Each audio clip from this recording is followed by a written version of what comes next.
नमस्कार साथियों, आप हमारे फेसबुक पेज ग्राउंड रिपोर्ट पर लाइव जुड़ चुके हैं। साथियों, ये कुमारी शैलजा सिरसा की सांसद के साथ नजर आने वाली ये जो महिला है, ये पीएचडी स्कॉलर है।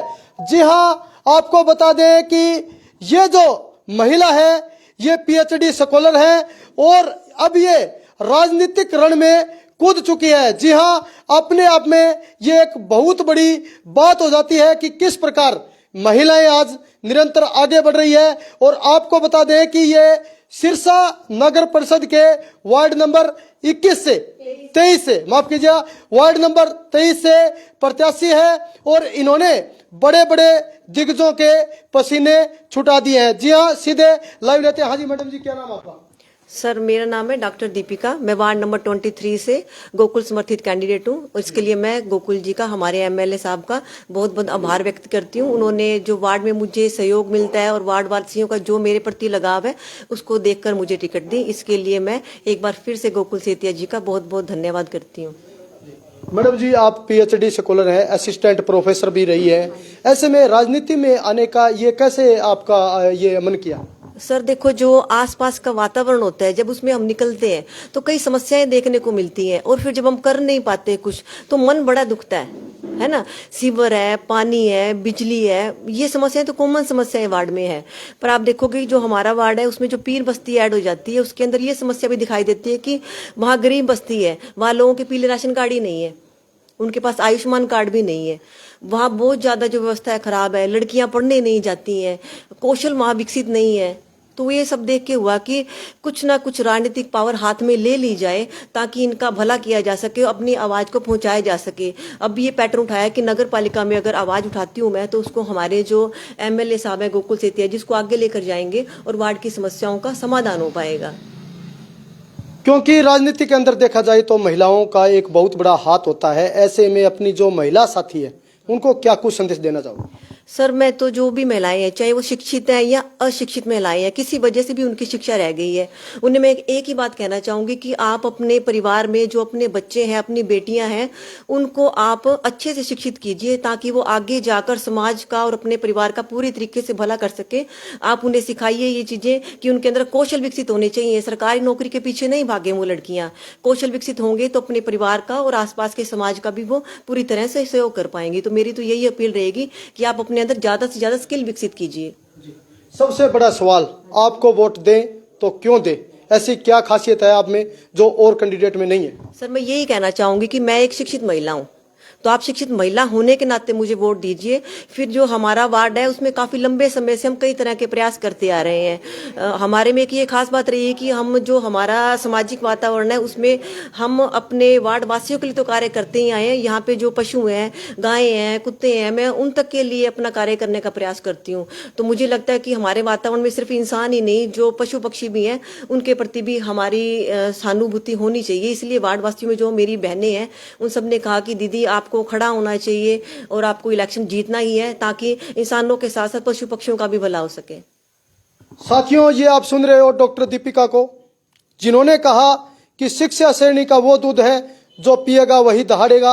अपने आप में ये एक बहुत बड़ी बात हो जाती है कि किस तरह से एक शिक्षित महिला राजनीतिक रण में कूदी है। और उन्होंने कहा है कि अगर मैं यहाँ से पार्षद बनती हूँ तो तमाम तरह की जो समस्याएं वार्ड वासियों को आ रही है वो नहीं आएगी। जीत के प्रति कितने का आश्वस्त हो गया? सर, 101%। क्योंकि देखो, जो गोकुल सेतिया जी है उनका 100 दिन का जो आप कार्यकाल है उसको देखेंगे तो बड़ा सराहनीय कार्य किया है उन्होंने। हर क्षेत्र में उन्होंने भ्रष्टाचार को दूर करने का प्रयास किया है। अगर आप सब उनके कार्यकाल को देखते हैं, उनके मार्गदर्शन में हम एमसी बनकर आगे जाते हैं तो वार्ड वासियों का, सिरसा वासियों का ज्यादा से ज्यादा विकास किया जा सकता है। तो गोकुल सेतिया जी के मार्गदर्शन में मुझे 101% विश्वास है कि हम जीत कर आगे जाएंगे। डॉक्टर दीपिका से मेरा कड़वा सवाल, अगर आप यहां से पार्षद बनते हो तो आपकी प्राथमिकता क्या रहेगी इस वार्ड 23 के विकास के लिए? कौन सा ऐसा काम है जो आप अपनी पहली कलम से करोगे? सर, जो यहाँ का वार्ड है ना, वो लाल लकीर के अंदर नहीं आता है। आधा वार्ड तो लाल लकीर में आ गया, आधा नहीं आया। मुझे लगता है सबसे पहले तो रोटी कपड़ा मकान, ये समस्याएं होती हैं। और अगर किसी का पूरी जिंदगी का बना बनाया मकान ही अगर उसके पास नहीं रहता तो देखिए उसके पास कुछ नहीं बच जाता। तो मेरा सबसे पहला प्रयास यहीं से शुरू होगा। सेकंड प्रयास में शुरू करूंगी कि यहाँ से नशा समाप्त किया जाए, क्योंकि जो भी पारिवारिक कला है वो पूरे समाज का वातावरण खराब करती है। तो नशे के लिए कार्य करूंगी कि नशा मुक्ति होनी चाहिए। तीसरा कार्य मैं ये करना चाहूंगी कि जो ये वार्ड में लड़के लड़की हैं, शिक्षित लड़के लड़कियां हैं या जो किसी वजह से शिक्षा छोड़ चुकी हैं, उनमें स्किल विकसित करना। लड़कियों के लिए सिलाई, कढ़ाई, बुनाई, कंप्यूटर, ये सब कोर्सेज की व्यवस्था करना चाहूंगी, ताकि समाज का जो वातावरण है वो शुद्ध हो सके। और बच्चे जब बिजी रहेंगे तो उनका ध्यान नशे की तरफ या जो अपराधी गतिविधियां होती हैं उनकी तरफ जाएगा ही नहीं। लगातार आप डोर टू डोर जनता से मिल रहे हो, तो आपको कैसा लोगों का साथ, स्नेह, प्यार, आशीर्वाद मिल पा रहा है? सर पूरा स्नेह और प्यार मिलता है। जब मैं जाती हूँ तो कई चीजें तो ऐसी होती हैं कि उनको देख के रोने को मन करता है। फिर हिम्मत अपनी बनाती हूँ कि रोने से बात नहीं बनेगी। कुछ पावर में हाथ आए तो इनके साथ, इनके कंधे से कंधा मिलाकर मैंने चलना है। क्योंकि आपको एक उदाहरण ही दूंगी मैं। जब पीर बस्ती में हम घूम रहे थे तो एक महिला ने मुझे बोला कि दीदी हमारे घर की आर्थिक स्थिति बहुत खराब है। तो मैंने कहा आप में स्किल विकसित करेंगे ताकि आप कार्य कर सको। फिर मैंने पूछा कि क्या खराब है स्थिति, तो उनके घर में एक ही बेटी है उनकी जो अपाहिज है। फिर मैंने पूछा कि क्या इसकी पेंशन मिलती है आपको?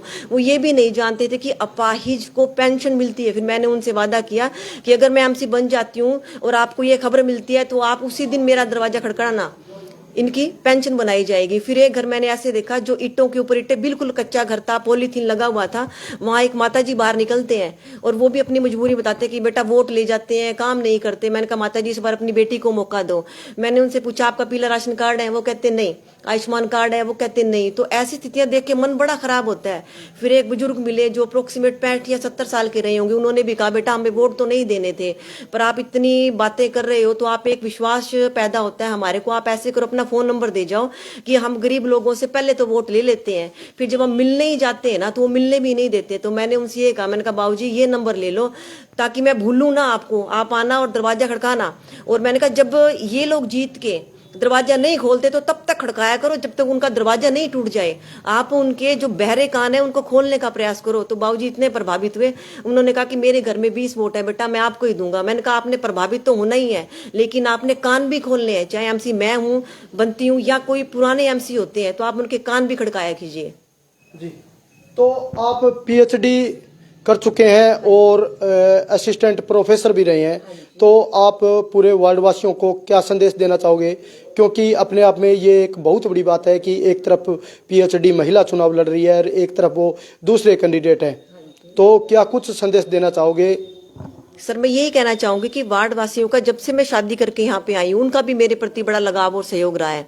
बड़े बुजुर्गों का भी मुझ पर बड़ा आशीर्वाद रहा है। तो मैं उन्हें तो यही संदेश देना चाहूंगी कि आप ज्यादा से ज्यादा मुझे मतदान कीजिए और मुझे भारी संख्या में वोट देकर विजयी बनाइए, ताकि जो वार्ड की समस्याएं हैं उनको मैं हल करवाने के लिए अपना पूरा का पूरा योगदान दे सकूं। जी, मेरा आखिरी प्रश्न है मैडम आपसे कि जनता अक्सर कहती है वादे है, वादों का क्या आप वादे कर रहे हो या साथ में इरादा भी लेकर के चल रहे हो कि निश्चित तौर पर अगर मैं यहाँ की पार्षद बनूंगी तो ये तमाम कार्य करवाऊंगी? हाँ जी सर, निश्चित तौर पे हम ये कार्य करवाएंगे। मैंने इसीलिए आपको उदाहरण दिया है कि हमारे एमएलए साहब के उदाहरण ले लीजिए कि जैसे ही वो जीते वो घर नहीं बैठे, वो निरंतर समस्याओं का समाधान करते आ रहे हैं। तो उनके मार्गदर्शन में हम विजयी होकर अपने वार्ड वासियों की समस्याओं का समाधान डेफिनेटली करेंगे। और इतना तो वार्ड वासियों को मुझ पर भरोसा करना ही होगा कि एक शिक्षित महिला होने के नाते, उनकी बहन बेटी होने के नाते, जब मैं उनकी समस्याओं को दिल से सुन रही हूँ तो उनकी समस्याओं का दिल के साथ ही, पूरे लगाव के साथ ही समाधान करने का प्रयास करूंगी।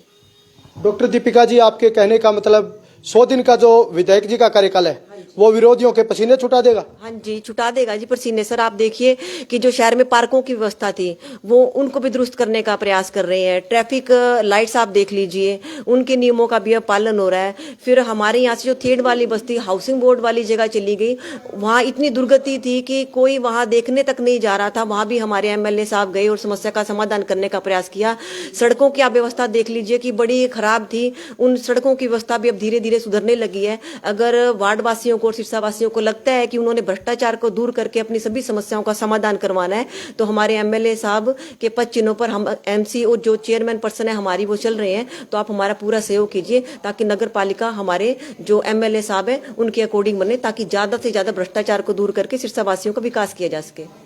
धन्यवाद, शुक्रिया मैडम। नमस्कार सर। तो ये थी हमारे साथ डॉक्टर दीपिका जी, जिन्होंने स्पष्ट तौर पे कहा कि जिस प्रकार विधायक गोकुल सेतिया का जो कार्यकाल रहा है वो विरोधियों की नींद हराम कर देगा और आने वाले समय में निश्चित तौर पर मैं जीत के प्रति पूरी आश्वस्त हूँ। यहाँ की जनता जो है विकास के नाम पर वोट देगी। तमाम हमने exclusive interview doctor Deepika ji का लिया है। इस साक्षात्कार के बारे में आपका क्या मन है, आप हमें कमेंट करें और वीडियो को ज़्यादा से ज़्यादा शेयर करें। धन्यवाद, शुक्रिया, जय हिंद, जय भारत, वंदे मातरम।